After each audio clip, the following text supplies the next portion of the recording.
Good morning to all of you. कैसे हैं आप सब? आई होप अच्छे ही होंगे। आज का जो क्लास है उसमें हम समझेंगे कि इलेक्ट्रोमैग्नेटिक वेव क्या होता है। ठीक है, क्योंकि इलेक्ट्रोमैग्नेटिक वेव बीपीएससी के सिलेबस में है और बीपीएससी के सिलेबस को ही कवर कर रहे हैं, तो इलेक्ट्रोमैग्नेटिक वेव हम आज पढ़ेंगे। ठीक है, इलेक्ट्रोमैग्नेटिक वेव को हिंदी में हम बोलते हैं विद्युत चुंबकीय तरंगे। ठीक है, विद्युत चुंबकीय तरंगों के जानने से पहले हम ये जानेंगे कि तरंगे क्या होती है। तरंगों को हम इंग्लिश में बोलते हैं वेव। तो तरंग जो होती है किसी भी माध्यम में उत्पन्न किया हुआ एक प्रकार का विक्षोभ है। ठीक है, किसी भी माध्यम में उत्पन्न किया हुआ एक प्रकार का विक्षोभ है।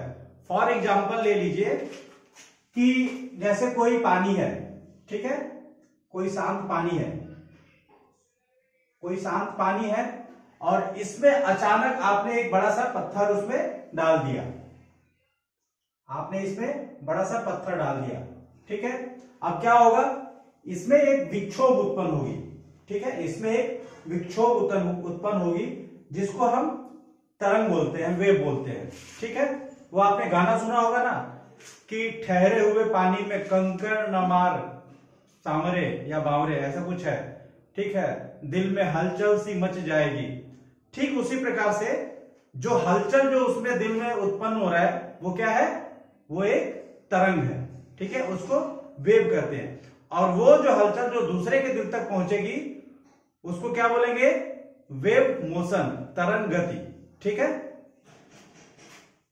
आई होप अब आपको अच्छे से समझ में आ गया होगा तरंग क्या होता है। तरंग किसी भी माध्यम में एक विक्षोभ है जो कणों की शुद्ध गति के बिना ऊर्जा वहन करती है। कणों की शुद्ध गति के बिना का मतलब यह है कि जिस माध्यम में वो तरंग गति चलती है उस माध्यम के कण के गति को वो यूज नहीं करती, उसका अपना वेलोसिटी होता है। ठीक है, उसको हम वेव कहते हैं। ठीक है, दूसरा चीज कि वेव कितने तरह का होता है, तो मुख्य रूप से वेव को हम दो भागों में बांटते हैं। पहला भाग मैकेनिकल वेव और दूसरा नॉन मैकेनिकल वेव।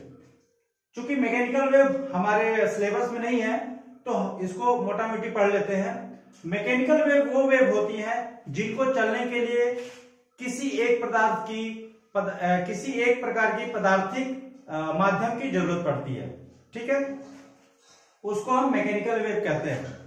ठीक है, मैकेनिकल वेव दो तरह का होता है, अनुदैर्ध्य और अनुप्रस्थ। ठीक है, अनुदैर्ध्य और अनुप्रस्थ। ठीक है, ट्रांसवर्स और लॉन्गिट्यूडनल। ठीक है, दूसरा जो वेव का प्रकार है non mechanical wave. Non mechanical wave को ही हम इलेक्ट्रोमैग्नेटिक वेव कहते हैं। इलेक्ट्रोमैग्नेटिक वेव को हम हिंदी में विद्युत चुंबकीय तरंगे बोलते हैं, जिसको जो हमारे सिलेबस में है। एक चीज और जान जाइए कि बीपीएससी के सिलेबस में केवल इलेक्ट्रोमैग्नेटिक वेव देने का क्या मतलब हो सकता है एग्जामिनर का, तो इसका बहुत अच्छा मतलब मुझे जहां तक समझ में आया कि व्यवहारिक जीवन में हमारे दैनिक जीवन में जो हम लोग यूज करते हैं वो इलेक्ट्रोमैग्नेटिक वेव का ज्यादा हम लोग यूज करते हैं। ठीक है, तो मेरे ख्याल से इसीलिए ये सिलेबस में दिया है, तो एग्जामिनर को लग रहा होगा कि सभी लोगों को इसको जानना चाहिए। तो इलेक्ट्रोमैग्नेटिक वेव किसे कहते हैं? इलेक्ट्रोमैग्नेटिक वेव वो वेव होती है जिसको चलने के लिए किसी माध्यम की आवश्यकता नहीं पड़ती है। ठीक है, या मैग्नेटिक वेव के अलावा जितनी वेव होती है वो इलेक्ट्रोमैग्नेटिक वेव कहते हैं। ठीक है, विद्युत चुंबकीय तरंगे। ठीक है, अब इसकी क्या गुण होती है? देखिए, इसकी गुण होती है कि इसका जो वेलोसिटी होती है जो प्रकाश की चाल के बराबर होती है। ठीक है, ये एक इंपॉर्टेंट क्वेश्चन बन जाएगा। ठीक है, इलेक्ट्रोमैग्नेटिक वेव की जो वेलोसिटी होती है वो प्रकाश की वेलोसिटी के बराबर होती है। ठीक है, दूसरा इसका तरंग दैर्ध्य। ठीक है, इसका तरंग दैर्ध्य कितना होता है? 10⁻⁻14 मीटर से 10⁻14 मीटर तक इसका तरंग दैर्ध्य होता है। ठीक है, ये दो इंपॉर्टेंट है, इसको ध्यान रखिएगा। इसके बाद से हम जानेंगे कि इलेक्ट्रोमैग्नेटिक वेव कौन कौन सी होती है।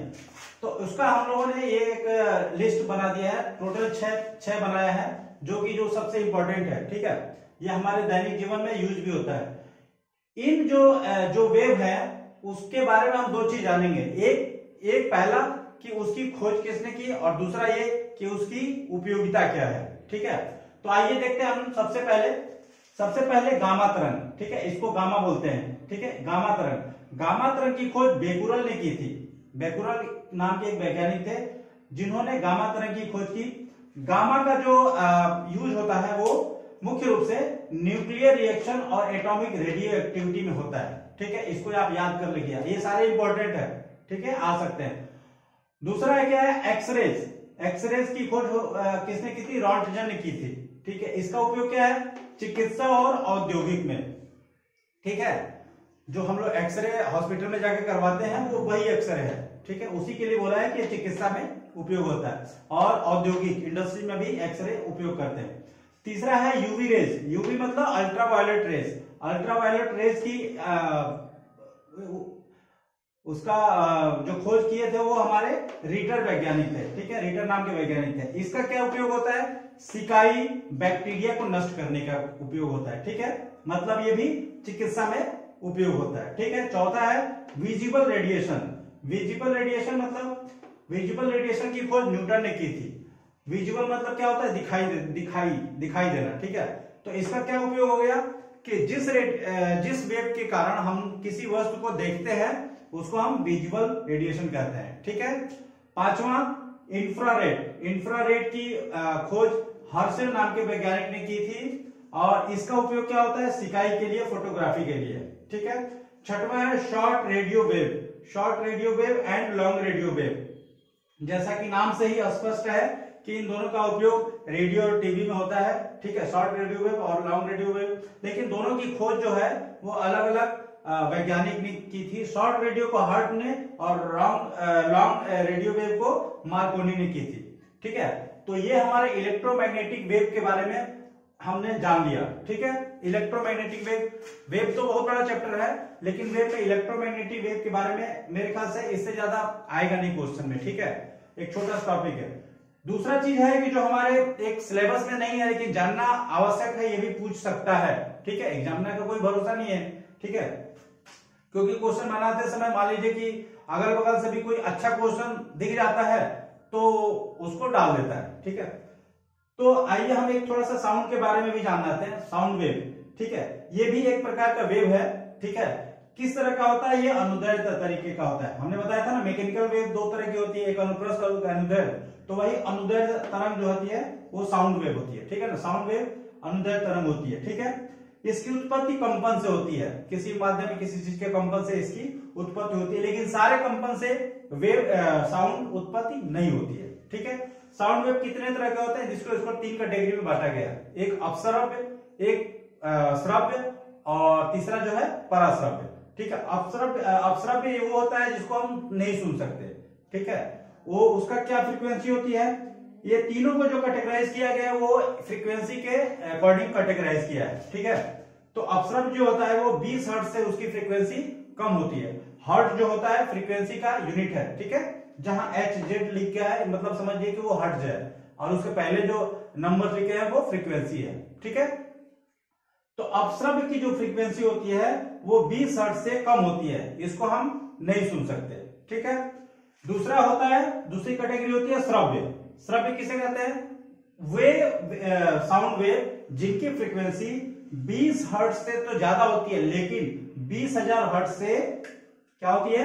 20,000 हर्ट्ज से कम होती है, वो श्रव्य की कैटेगरी में आता है और उन्हीं साउंड को हम हमारी कानें सुन सकती हैं, ठीक है। इसको हम श्रव्य भी कहते हैं। देखिए परीक्षा में ऐसे आ सकता है कि देखिए अपश्रव्य की फ्रीक्वेंसी कितना होती है, ठीक है, और श्रव्य की फ्रीक्वेंसी कितना होती है, पराश्रव्य की फ्रीक्वेंसी कितना होती है।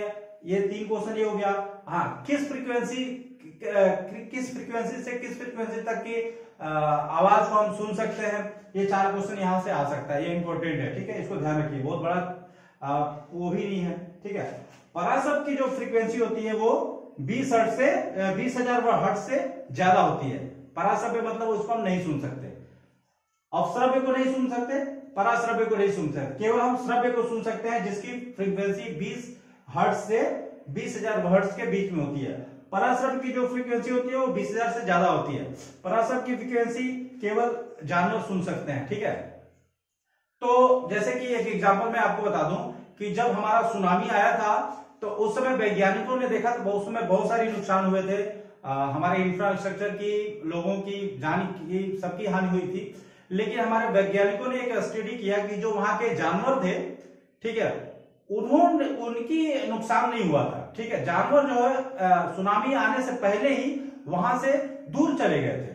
ठीक है, तो बहुत कम जानवर मिले थे। तो उन्होंने फिर इस पर अध्ययन किया, तो वो समझ में आया उनको कि जहां भी देखिए सुनामी है तो कहीं ना कहीं हलचल उत्पन्न होगी पृथ्वी के अंदर, तो वो हलचल विक्षोभ, हलचल मतलब वही विक्षोभ, ठीक है, हलचल विक्षोभ हुआ और वो विक्षोभ तरंग के रूप में पानी को दिया। ठीक है, पानी में वो तरंग आया और तरंग फिर वो लहरें आने लगी और फिर वो रहने, उसमें इतना ज्यादा एनर्जी थी कि फिर वो जितने समुद्र के किनारे वाले एरिया थे सबको डैमेज किए।